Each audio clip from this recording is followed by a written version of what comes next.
अभी मैंने अपनी रीसेंट जयपुर की ट्रिप में दोस्तों ऐसी गोल्डन कोरमे की एकदम अलग सी रेसिपी सीखी है। मतलब सच बताओ दोस्तों, इस ग्रेवी का टेस्ट तो डिफरेंट है ही, लेकिन जो इसमें चिकन का टेक्सचर आता है ना, इतना सॉफ्ट आता है कि मैं क्या बताऊं। आप टच करोगे तो हड्डी से ही अलग हो जाएगा।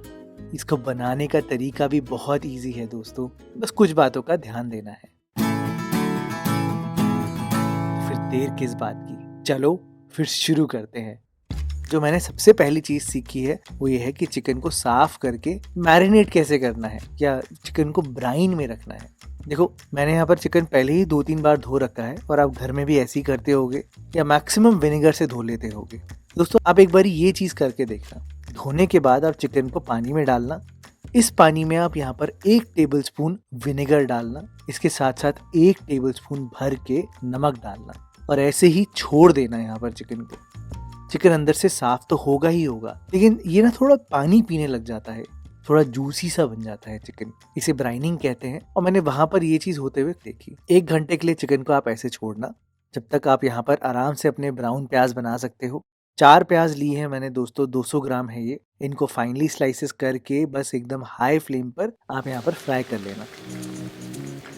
गोल्डन कोरमा बनाने के लिए जो सबसे इम्पोर्टेंट चीज है ना, ये प्याज वाला तेल ही है। इसमें फ्लेवर बहुत होता है दोस्तों, और इसी तेल को आपने यूज करना है अपनी ग्रेवी बनाने के लिए। मैं प्याज को कोई बहुत ज्यादा ब्राउन नहीं करता, ये तो आपको पता ही है। बिल्कुल इस स्टेज तक पकाओ कि वो एकदम गोल्डन चिप्स जैसे हो जाए। इसी प्याज को वो अच्छे से पहले ठंडा करते हैं, पंखे के नीचे छोड़ते हैं, जब तक ये एकदम करारा नहीं हो जाता। प्याज के चिप्स बन जाने चाहिए। जब आप इनको ऐसे क्रश करो तो बिल्कुल क्रम्बल होने चाहिए, और तभी दोस्तों आपका बिल्कुल वही टेक्सचर आएगा दानेदार वाला आपकी ग्रेवी का। मैं देखो बिल्कुल ऑथेंटिक तरीका यूज करने की कोशिश कर रहा हूँ, तो इसलिए मैंने यहाँ पर प्याज को कूटा है। अगर आपको लगता है कि आपको एफर्ट लगेगा ये करने में, तो आप आराम से मिक्सी में भी ग्राइंड कर सकते हो, थोड़ा पानी डाल के। हाँ, लेकिन वो बहुत दानेदार टेक्सचर नहीं आता फिर। 1 घंटे बाद दोस्तों अगर मैं आपको चिकन दिखाऊं, तो आप देखो पानी कितना ज्यादा क्लाउडी हो चुका है। चिकन बहुत अच्छे से साफ हो जाता है। आप ये देखो कि चिकन के रेशे कैसे खुल गए हैं, तभी दोस्तों वो एकदम सॉफ्ट चिकन बनता है।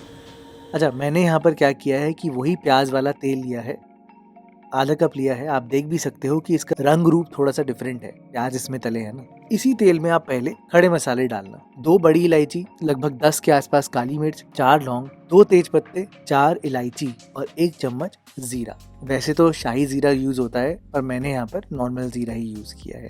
इस रेसिपी में सबसे पहले मसालों के बाद आपने यहाँ पर लहसुन का पेस्ट डालना है। लगभग ये 40 ग्राम से लहसुन का पेस्ट। 20 लहसुन को मैंने यहाँ पर थोड़ा सा पानी डाल के पीस के बनाया है। पहले लहसुन को भुनना अच्छे से, ताकि उसकी धांस निकल जाए, और फिर ही आप यहाँ पर 1 कप दही को डालना। मैं वैसे तो आपको हमेशा बोलता हूँ कि दही डालते वक्त गैस को बंद करना, लेकिन इस रेसिपी में बिल्कुल मत करना। आप दही को एक्चुअल में थोड़ा फाड़ना ही चाहते हो, तभी वो दाना निकल कर आता है दोस्तों। यहाँ पर दही को थोड़ा सा मिलाना यहाँ पर लहसुन के साथ, और फिर ये चीजें डाल देना। भर के हल्दी पाउडर। इस रेसिपी में स्पाइसी लाल मिर्च पाउडर का कोई यूज नहीं होता दोस्तों, सिर्फ और सिर्फ पीली मिर्च डाली जाती है, और उससे ही एक अलग टेस्ट आता है। अगर आपके पास हो तो यूज करना, नहीं तो नॉर्मल लाल मिर्च डाल लेना। हाँ, लेकिन कलर को एनहांस करने के लिए मैंने यहाँ पर आधा चम्मच कश्मीरी लाल मिर्च डाली है, हल्का सा कलर, ताकि निकल कर आए इस रेसिपी का। अब आप यहाँ पर दही को अच्छे से भुनना। दही की जितनी अच्छी भुनाई होगी, उतना ही क्रीमी टेक्सचर निकल कर आएगा आपके कोरमे का। अब वो जानने का तरीका कैसा होता है कि दही सही से पकी है नहीं पकी है, आप यहाँ पर ध्यान से देखो अभी बबल्स कैसे आ रहे हैं। अभी जो है दही में पानी बहुत है, इसलिए बबल्स ज्यादा आएंगे। आप यहाँ पर चलाते रहना, स्टर करते रहना, तब तक पकाना जब तक कि तेल एकदम ऊपर नहीं हो जाता और दही पूरी नीचे सेटल नहीं हो जाती। एकदम दानेदार हो जाएगी, गाढ़ी हो जाएगी, और जो बबल्स है वो यहाँ पर बड़े हो जाएंगे।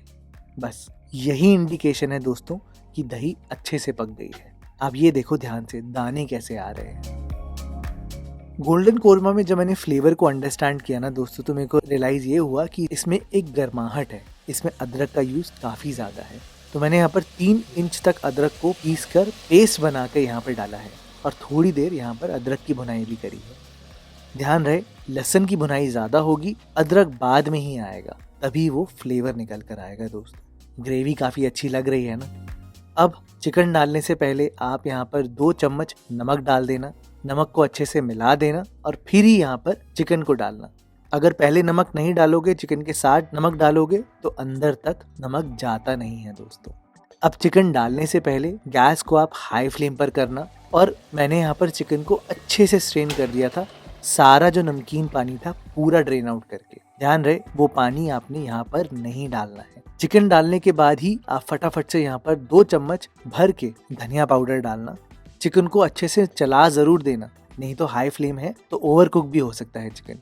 इसी टाइम पर दोस्तों मैंने यहाँ पर 5 हरी मिर्च को कूट के पेस्ट बना के डाला है। एक्चुअल में तो लगभग 9-10 हरी मिर्चें डलती है, लेकिन मेरे ख्याल से 5 काफ़ी होगी। इस टाइम पर डालने से क्या होता है कि हरी मिर्च की एक अलग सी खुशबू होती है, वो आपको कोरमे की एक एक बाइट में आएगी। मैंने यहाँ पर वही जो हमने कूटा हुआ ब्राउन प्याज है वो डाल दिया, अच्छे से मिलाया और थोड़ा सा पानी डाला। ध्यान रहे ज़्यादा पानी मत डालना, नहीं तो उतना ही आपको एक्स्ट्रा टाइम लगेगा ग्रेवी को पकाने में। बस थोड़ा सा पानी डाल के लगभग आधा से 1 कप के आसपास आप यहाँ पर ढक्कन लगाना और कोई भी भारी वेट रख देना इसके ऊपर और फटाफट से गैस को एकदम लो फ्लेम पर कर देना। ऐसे आपको दम पे चिकन को पकाना है लगभग 15 मिनट के लिए दोस्तों।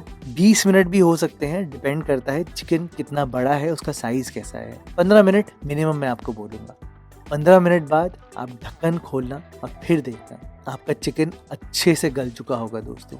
आप खुद ही देखना एक फोक से टच करके कि चिकन पूरी तरीके से पका है या नहीं है। और यही इस रेसिपी का मेक और ब्रेक है। मतलब अगर ये स्टेप सही से किया तो चिकन बहुत ही सॉफ्ट बनकर आता है, क्योंकि अभी थोड़ी सी कुकिंग और रहती है। आपने यहाँ पर अब बेसिकली पानी उड़ाना है और ग्रेवी को सेट करना है। 1 टेबलस्पून मैंने यहाँ पर नारियल का बुरादा डाला है, 1 चम्मच गरम मसाला डाला है और अब मैंने चिकन को पूरी तरीके से कवर नहीं किया है, हल्का कवर किया है और यहाँ पर इसको पकने दिया है। बेसिकली तब तक आपको पकाना है जब तक पानी रिड्यूस नहीं हो जाता। और बस दोस्तों, जैसे ही वो स्टेज आ जाए तो आप खुद ही देखोगे तेल एकदम ही अलग हो जाएगा और ग्रेवी का एकदम बढ़िया दानेदार टेक्सचर आ जाएगा। ध्यान रहे एंड में एकदम आपने 1 चम्मच केवड़ा वाटर जरूर डालना है, बहुत इंपॉर्टेंट है ये। और केवड़ा डालने के बाद यहाँ पर ढक्कन फटाफट से लगा देना और फिर देखना दोस्तों जो चिकन बनेगा और जो ग्रेवी बनेगी। सच में दोस्तों आप इसको याद रखोगे और बहुत ही डिफरेंट यूनिक सा टेस्ट आता है।